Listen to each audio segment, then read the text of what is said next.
Digital ID bukan hanya tentang teknologi. Itu adalah jembatan menuju pemerintahan yang lebih efektif, inklusif, dan transparan. Kenapa kalau kita bilang jembatan? Berarti ada yang kita ingin menyeberang ke sananya. Kalau nggak ada jembatannya, kita nggak bisa nyebrang. Dengan Digital ID, kita tidak hanya saja merampingkan birokrasi, tapi juga membangun fondasi masa depan yang lebih baik untuk warga negara Indonesia. Siapa yang tidak mau negara Indonesia lebih baik, lebih maju? Rasanya semua pemimpin mau. Saya pun sebagai warga negara mau.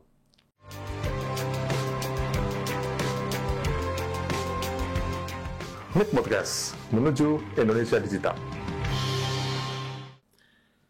SPBI dan Digital ID sebenarnya sangat erat hubungannya. Ya, selama 5 tahun terakhir ini berita-berita tentang Digital ID yang kita dengar di negeri kita belum pernah dikait-kaitkan secara integral dengan yang namanya SPBI gitu ya. SPBI kita masih cenderung bicara masalah tata kelola, bagaimana kita membangun peta rencana, arsitektur. Ya nggak apa-apa sih, itu adalah sebuah progres. Tetapi kalau kita melihat di dalam Perpres percepatan, itu ada 3 hal yang menarik ya sebagai infrastruktur yang mesti segera dibangun, yaitu Digital ID, Digital Payment, dan Data Exchange. Ya, itu ada di percepatan yang kita sampaikan, yang ada di peraturan Perpres percepatan 2023 yang lalu gitu ya. Ini sudah merupakan suatu indikasi yang menarik, indikasi yang sangat bagus ya. Tinggal nanti bagaimana implementasinya. Karena seperti biasa lah, Indonesia sulit di politiknya, sulit di birokrasinya. Teknologi memang sebetulnya mudah gitu, tetapi ini aku, ini kamu, ini aku, ini kamu, itu saya rasanya sih masih begitu ya di negeri kita ini. Nah, tentu kita bisa belajar lah dari negara-negara lain yang sudah menerapkan Digital ID di pemerintahan, karena memang pemerintahan digital maksud saya ya. Pemerintahan digital tanpa Digital ID itu seperti sayur tanpa garam sebetulnya ya. Ya, boleh dong saya akan bilang begitu karena memang success story-nya akan sangat baik. Kita bicara tentang digital payment, tanpa Digital ID, sulit juga. Data exchange, tanpa Digital ID, bagaimana memastikan bahwa itu adalah the right person, the right entity, untuk melakukan data exchange. Maka Digital ID akan menjadi platform verifikasi identitas nasional yang menjadi kebutuhan mutlak bagi pemerintahan yang ingin menjadi pemerintahan digital. Ibarat kata, itu adalah sebuah fondasi, infrastruktur digital, fondasinya adalah salah satunya adalah Digital ID. Kita bisa belajar banyak dari negara-negara yang sudah menerapkan. Ada Denmark, ada Singapura, tetangga dekat kita, ada Swedia, dan juga ada pasti Estonia. Estonia memang negara kecil, ya, tetapi dialah yang sudah sukses menerapkan Digital ID di negaranya. 99% penduduk sudah bisa mengakses layanan publik dan swasta menggunakan Digital ID sejak tahun 2000-an.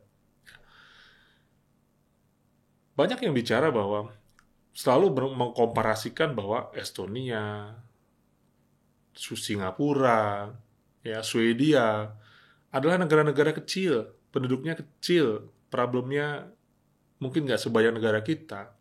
Nggak bisa dibilang apple to apple dengan negara Indonesia yang penduduknya 270 juta lebih, kemudian kita negara kepulauan yang memiliki problem-problem banyak hal. Karena memang salah satu yang menjadi fondasinya adalah infrastruktur internet tadi ya.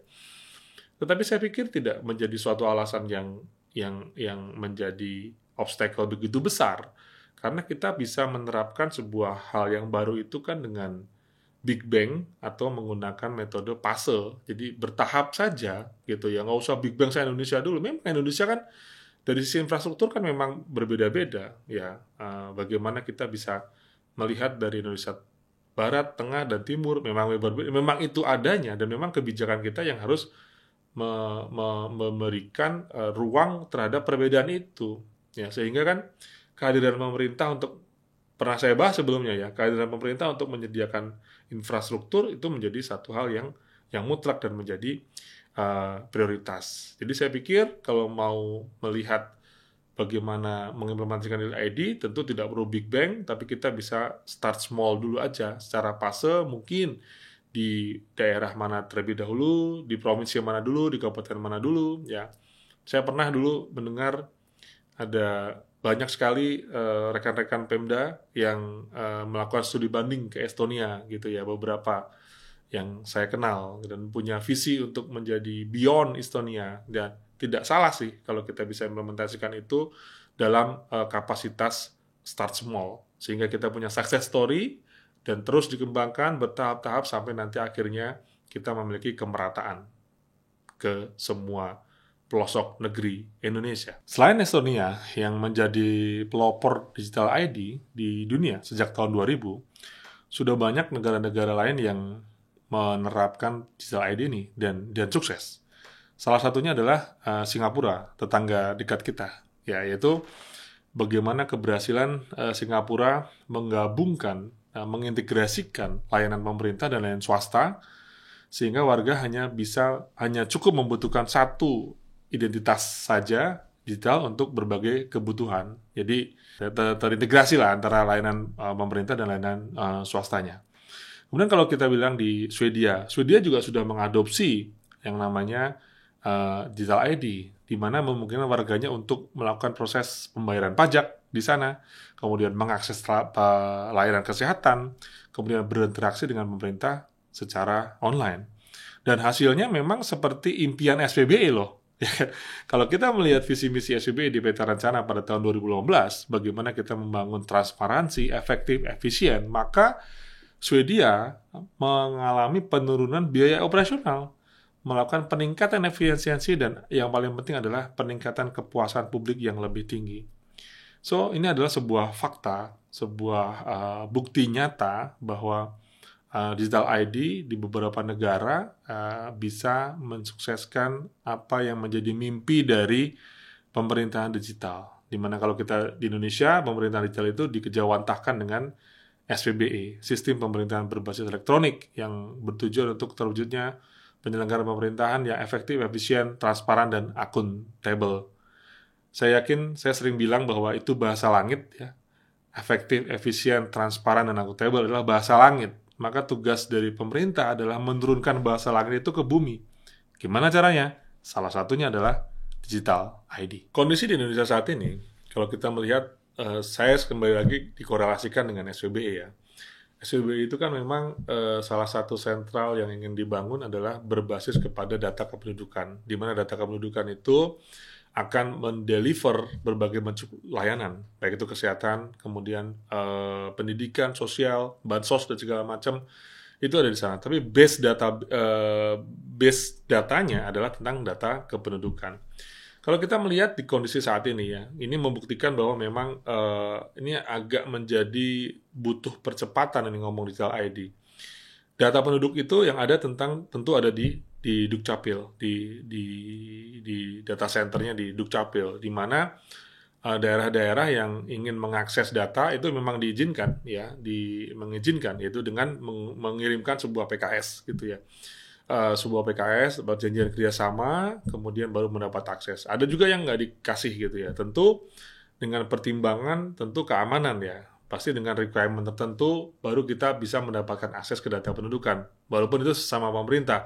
Sebetulnya swasta juga diizinkan, dan yang penting dia mengajukan PKS dan memenuhi requirement. Nah, banyak yang mengeluhkan juga bilang, aku nggak bisa dapat akses nih dari Dukcapil, sehingga mereka akhirnya membuat sebuah database dummy gitu ya, di dummy, atau bahkan re-entry data penduduknya sendiri. Itu ada loh di daerah-daerah yang sampai bingung ya untuk memberikan, niatnya sih memang sangat luar biasa, ingin memberikan data akses layanan publik secara digital kepada warganya, tapi data penduduk dia nggak punya, ya mau nggak mau dia menginput data, maka terjadi redundansi data juga sih di sana. Tapi apa boleh buat, ketimbang versinya di situ ya nggak bisa dapat akses. Nah, hal-hal itu menjadi suatu obstacle yang ada di negeri kita ini, ya. Tentu pada saat nanti platform verifikasi identitas yang berbentuk digital ID ini sudah menjadi program nasional, ya, dan memang dikerjakan dengan benar, dalam artian benar di sini adalah berorientasi untuk memberikan fondasi yang tepat gitu ya. Benar itu dalam artian adalah aman, kemudian efisien, ya, kemudian mengadopsi tentang keamanan pribadi atau privacy, maka otomatis kita akan tidak lagi mengalami hal-hal tersebut karena memang keintegrasian dalam sistem platform apapun yang dibangun oleh daerah berbasis digital ID tadi tidak perlu dengan model-model yang memohon-mohon tadi, sampai akhirnya menggunakan database akses lokal karena nggak punya data penduduknya sendiri, Dukcapil nggak mau ngasih dengan segala bentuk requirement-nya, ya mungkin tidak ngasih kan tentu ada reason ya yang bisa dipertanggungjawabkan baik sisi dari aspek keamanan dan sebagainya. Tetapi alangkah indahnya kalau memang kita memiliki kesadaran bersama untuk segera membangun. Saya yakin bangsa ini banyak orang-orang pintarnya, masalah will dan tidak memiliki keengganan politik. Ya, jadi negeri ini kan masih negeri politik ya. Yang segala sesuatunya masih dikaitkan dengan aspek politik ya. Aspek politik, aspek partai itu ada. Padahal sebetulnya kalau kita bicara murni as teknologi ya itu mudah-mudah saja. Tapi yang namanya hidup di negara kita ya ada ipolek sosbud hankam. Tidak bisa tuh kita parsial atau satu selo-selo memandangnya. Butuh kelegaan hati, butuh kenegarawanan dari pimpinan kita untuk mengimplementasikan Digital ID. Tinggal visinya mau kemana. Digital ID bukan hanya tentang teknologi. Itu adalah jembatan menuju pemerintahan yang lebih efektif, inklusif, dan transparan. Jembatan. Kenapa kalau kita bilang jembatan? Berarti ada yang kita ingin menyeberang ke sananya. Kalau nggak ada jembatannya, kita nggak bisa nyebrang.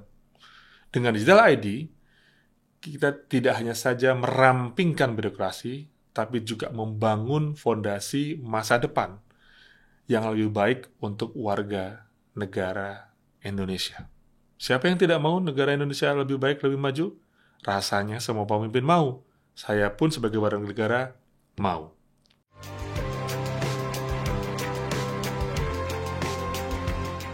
MIK Podcast menuju Indonesia Digital.